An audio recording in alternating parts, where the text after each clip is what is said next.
So on my channel, I've been doing, I would categorize it as media video essays for about 3 years now, meaning like, all those people who talk about Sure. movies and Yeah. things and all, yeah, why it's good, why it's bad. And I had like a full blown crisis midway through making one of my videos where like I was listening back to my voiceover where I was being negative about a movie I was talking about. And I just thought to myself, who the hell are you to say that this is, it's like it just threw my entire perspective on my channel into question because like a person could watch this movie or play this game and they could get joy from it, and like I have no argument against that. So I don't know. It's really made me rethink what I want to do with my channel from here on out and the direction that I want to take it, just because I don't get joy Right. from tearing media apart anymore. And that's not to put down content creators who do that. There's always a place for criticism. It's just me personally, I just don't enjoy it anymore. And I've got fans that are expecting this type of content, so it's like, what do I do about that, right? And it just makes me really anxious. Right. I definitely know what you mean by that. So it's not so much like imposter syndrome as it is like you feel like you're making content that is maybe too negative or critical for your liking? I would categorize it as that. I don't enjoy the content that I'm making anymore, and the thought of pivoting and losing my audience scares me, I guess. Yeah. Right. Yeah, I know you know iDubbbz, right? Yeah. Yeah, I watched the interview of him on Anthony Padilla's show, and he had talked about like pretty much the first time opening up about the fact that he kind of regrets the content that he used to make, which I mean, I imagine it's a totally different thing, but he used to make really inflammatory, kind of hateful content almost. And he's recognized that he's not that person anymore and kind of wants to move on from that. And people people I think kind of didn't like that, or a lot of people were like, you need to go back to your old ways, but he just, stuck by his guns and said that that's not why I'm on this platform. I'm here to make things that are, pleasing to me.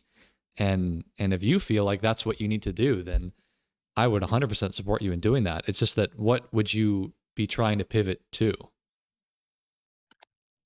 That's that's a big question. I don't have an answer, and that's part of why it's so scary, where it's like I know that I don't want to keep doing what I'm doing right now, but I don't know what else I would be doing. I've built up this skill set around this one thing.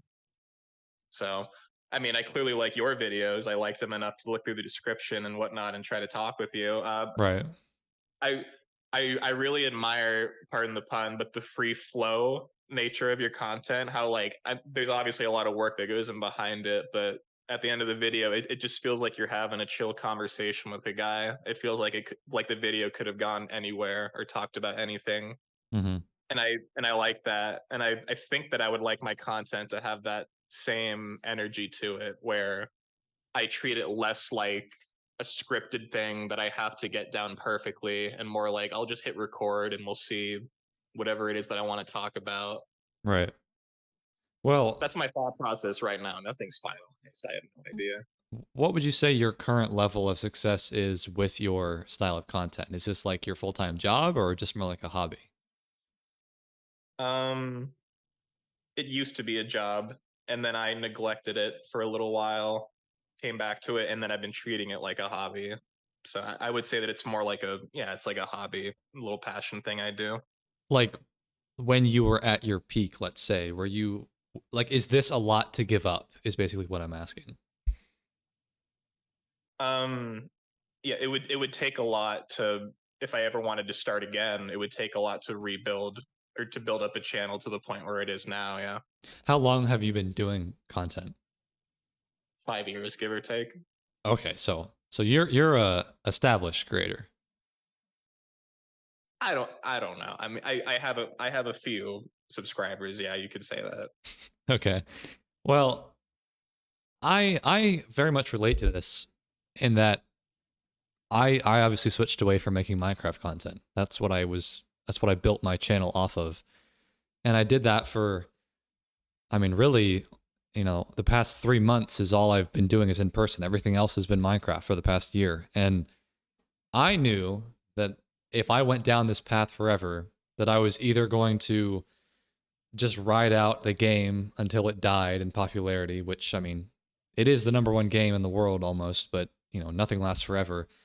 Or I would just get so burnt out within myself that I maybe it would manifest in the content and people could tell like, oh, this guy's not as passionate as he used to be. And I didn't want that. And I knew that there was something else for me, which was this and being on camera and just, kind of experimenting. And maybe I benefit more from the luxury of still being a small creator. Like I said, it's only been a year. And if you've been in it for 5 years, those are much deeper roots. But I still looked at it like I'm still young. I can still pivot. I'm not in too deep basically. And also I never was at the point where I was reliant on my income from YouTube that if I did switch it up, I was jeopardizing my ability to like eat and pay rent. I was still not like a hobby. I was definitely being consistent, but I was, a little bit more mobile.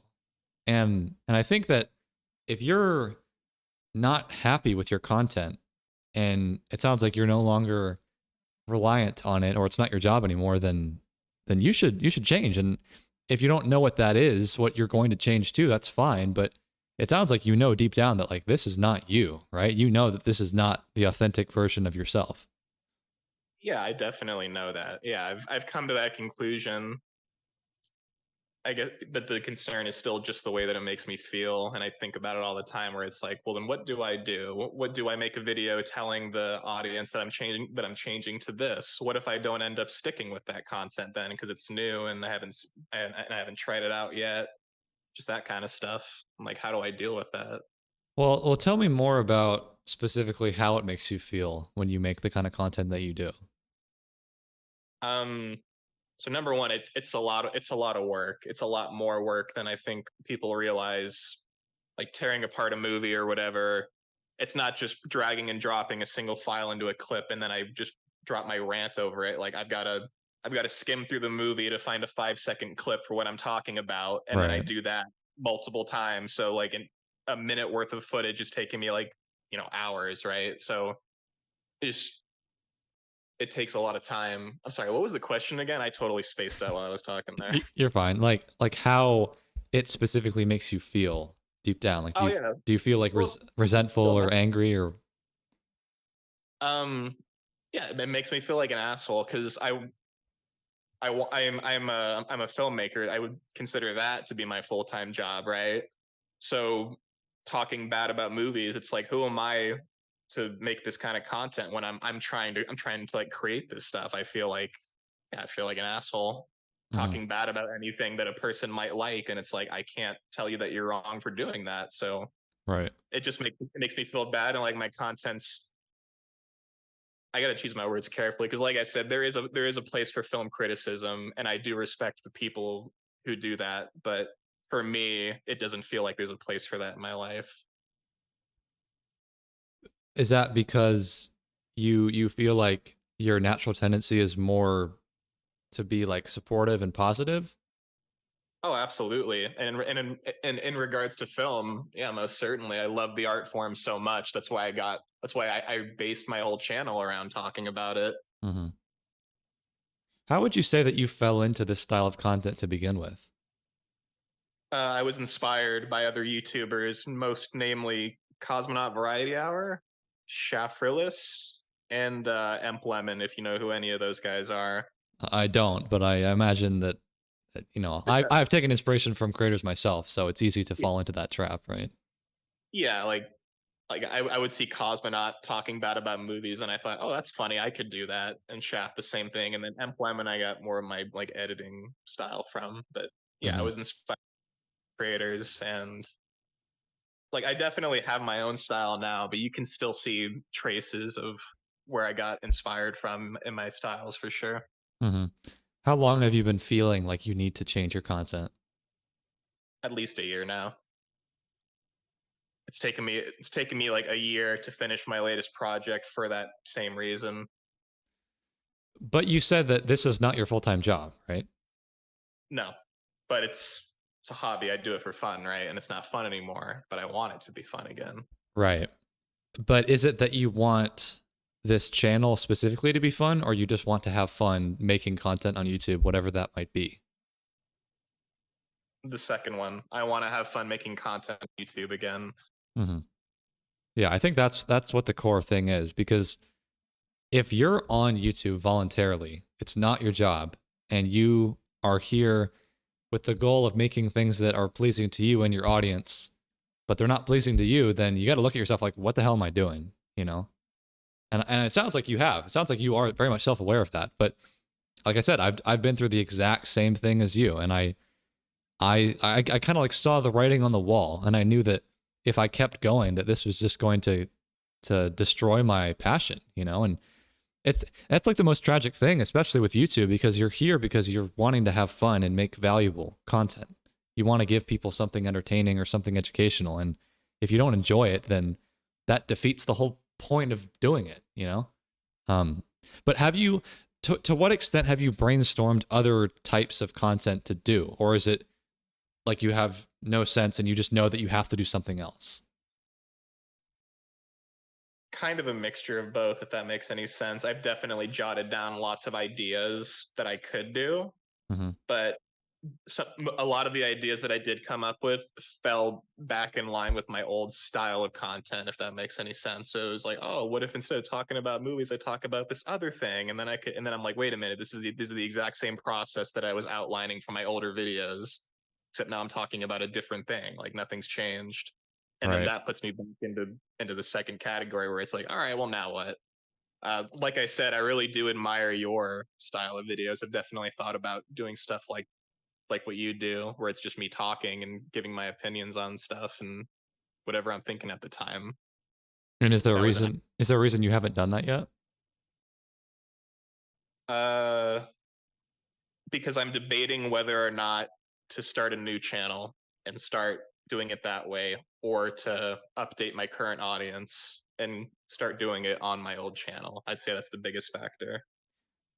Well, what is your current format of making content? Are you faceless, or would you want to be on camera doing this new thing? Faceless, yeah, and I'd want to keep it that way. Okay. Well, I mean, again, man, this is I've been in your exact same shoes.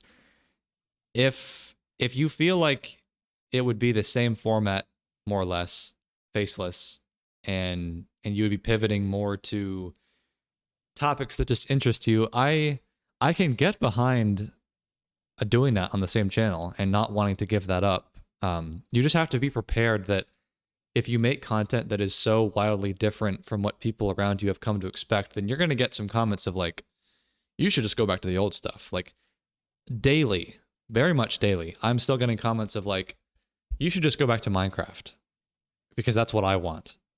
And Yeah. I never respond to them usually. I already get comments like that on the Yeah. daily. I started my channel by doing an Overwatch rant, and that Overwatch video got me over like 1 million views, and it was my very first video, and that kind of artificially boosted me to where it's like, oh, now I have an audience, and I didn't put that much work into it. Right. But then I immediately pivoted away to movies ever since then, and then every single video is like, hey man, why don't you make another Overwatch video? I think you should do more gaming Yeah. videos. Yeah. It's already like that, but yeah, you're right. It would be worse. Another change. Well, because would you say that your brand at this point is very much like you're the film guy? My brand is my brand is very much, what does he think about this that came out? What's he gonna say about this? Right.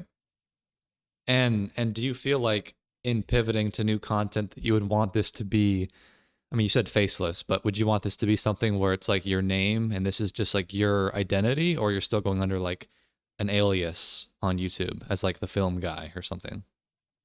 I would want it to be another alias. It's a hobby, and I don't want to make it a job.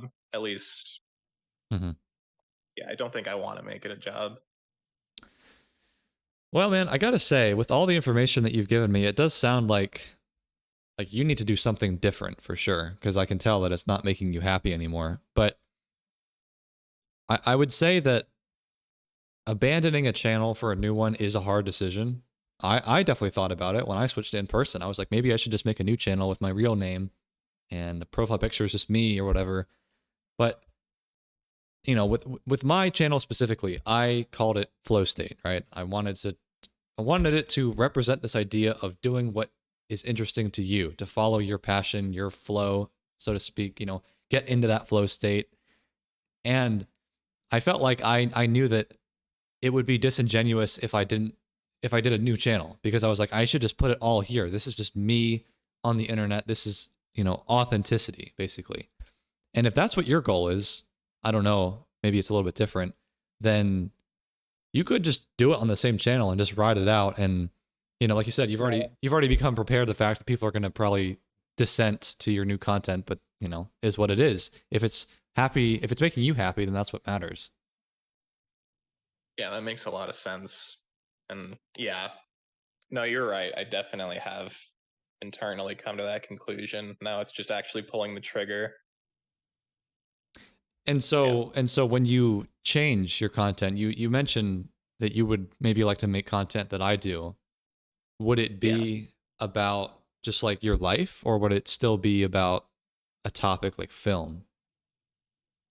It could be. You did an interview with a person a long time ago, might have been like your first 30-minute plus interview, where the guy said that he treats YouTube kind of like a journal, where it's like I've been thinking about this lately. I just want to talk about it. And that him saying that really kind of interested me. I was like, that's a really good way to use YouTube, honestly. Mm-hmm. And I've always liked the format of just the Minecraft B-roll shots. Maybe I wouldn't do that. Maybe it'd be some other gameplay or something else, but that kind of content, yeah, I really did vibe with that, just because it seemed very, it it it wasn't as much effort. It didn't seem as much effort as what I've been doing, and yet at the same time, it was just so personal. Whereas with my videos, it feels so disingenuous, because halfway through making the video, it's like I don't feel this way anymore about the movie, but I've already done the voiceover, so I'll do it. Right. Yeah, and I feel like there's more value in a genuine video that was easier to make than a video that I don't believe in anymore that I spent months working on. Mm-hmm. So Do, yeah, do you feel at all that anyone in the comments and people maybe in your personal life agree with you, or is this all very much like an internal struggle of your own? it it depends from person to person. I've got the parents who are like, "Oh, you should just stick with what's working and what's making you money. Just do that." And I've got the friends who are like, "Man, I just want to see you happy. Just do whatever you want." And then that's split on, yeah, just do it on a new channel, do it on this one. So it's all over the place with them. But Right. I don't know if they know that I think about it all the time. So I guess that would be internal too. Right. Yeah, because I don't know how like connected or in touch you are with your audience, like if you talk to them in a Discord or whatever. But I know that personally, just talking things out with people that watch my channel helps me a lot. And even just this morning, as I told you earlier, that some people book a call with me and then they don't show up, and I'm like, damn, like, do I need a better system to like prevent no shows? And I just like asked my Discord, and we had like a pretty long discussion about it, and people gave me really good ideas, and that helps me a lot, because it's probably pretty difficult to be thinking that your content is not you, but all of your viewers are like, but I want this, and then you're kind of like, it's so lonely. But I mean, do you have a sense of that, like if viewers would like support you in changing your content? I think there's a few, yeah. I've lost a lot of my viewer base over the subscriber count stayed mostly the same, but like the viewers have dwindled. Right. And yeah, there's definitely quite a few that have stuck around through thick and thin. And that's why I really do want to update them, because it's like I've lost a lot of the audience, but these guys have been loyal to me and they deserve to have an answer. Right? I'm not just going to abandon the channel. Yeah. Right. Yeah, I think that's probably for the best to not just disappear, because a lot of YouTubers do that, and then you're kind of denying them that closure. For sure. So you think that you'll do this soon then? You'll change your content soon? Within the next month, for sure. Yeah. I mean, I applaud you, man. It's a tough decision, especially if it's been commercially successful, but I think No, and yeah, it absolutely is. yeah, and Uh, Luke the Notable's been a very big inspiration to me lately, just because he used to make one style of content with the Halo, right? That was his thing. He would talk about Halo news and lore, Oh, and then really? he just yeah, and then he totally pivoted to this new form of content, which was just him playing Minecraft for 1,000 days and just telling you what happened. Right. And he just yeah, and he just exploded, and he loves doing it. And it was a totally new thing from what he was doing, and it worked out for him, you know. Right. And just that whole success story has been really inspirational to me. Of like, change is a good thing. You just gotta have the guts to do it. Yeah, I mean, look at him. He was the father of the next wave of Minecraft content. Like, That's right. And now everybody's doing what he does. yeah. I mean, yeah, it only takes one person, man. Um, and I think that this is especially well timed because if you want to be just making content where you're, being authentic and talking about your things, personal things, like that's the next wave of YouTube. Absolutely, I think people are coming down from the Mr. Beast era a bit, and they don't want like I think that people are smarter, or viewers are smarter than people realize. Yeah, They really are, and they can tell straight away if a content creator is genuine or not. yeah, Being real is so valued, and like you said, I'm sure that Mr. Beast is genuine, but the 5,000 Mr. Beast clones that just do whatever he does, they can tell right away. Oh, this isn't genuine. This guy's trying to farm views, right? right. So Yeah, they come across a channel like yours, and it's like, oh, this guy's just talking about a day that he had at school or whatever. That's real. People mhm. want real stuff, real content. Yeah, and if for no other reason than, like you mentioned, the time invested in a video can very quickly balloon out of control. And it's a lot easier to just record some gameplay and just talk about something. And often you'll get more views doing that, you know? because because the viewers can tell that you actually had your heart in that. Yeah, like the the number one video of mine, How to Enjoy Minecraft Again, that has like 2 million views. I'm sure that took me all of maybe an hour to make between the script and the voiceover and the footage. And I just I've never been in the kind of content where you pour like 50 hours into a video essay and all the editing is perfect, but it must suck to do that and to see someone else like Sam Sulik just post like an arm day workout and get 1 million views for an afternoon of work. And like while you might be, I mean, this is not really relevant since you said that you're not wanting to do this content anymore, but like sometimes you have to reevaluate if the kind of content that you're making is actually viable and worth it, and if like the time sunk is actually going to pan out. Because I knew that a lot of the Minecraft videos I was making, like the longer 20-minute videos on my server, like those took forever to make and they didn't reward me with the views that I was hoping. So I had to change things up. You have to kind of like not just pivot what you want to do, but also like your strategy has to be viable if you want to make this your job. But you mentioned that you just want this to be a hobby, so maybe it's not as relevant. But for anyone that wants to become a creator, that's something to consider for sure. No, yeah, absolutely. And yeah, I don't think that anybody should start out YouTube with the mentality of making it a job. I don't think that's healthy. I think it's always best to start doing it for fun and as a hobby, and then it could blossom into a job. Hmm. Because yeah, starting off with that other mentality, I think, is falling into the disingenuous beast clone category in some ways, where it's like, how do I maximize views? What's like the proper tags to clickbait?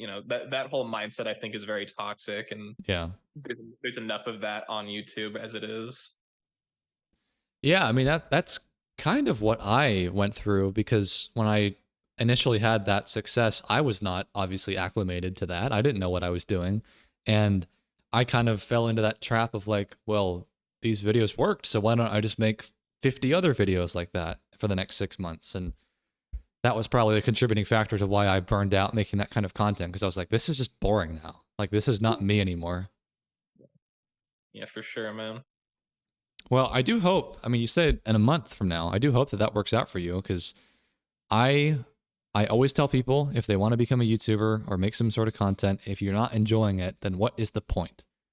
And I hope that you can find a new style of content that you actually enjoy making because that's why we're on the platform, isn't it? That's what it's all about, man. Well, cool, man. That's pretty much all the time we have. So thank you for coming on. I think that was productive. Yeah, of course, man. Thank you for talking with me, and keep up the good work, man. I love your content. Sure.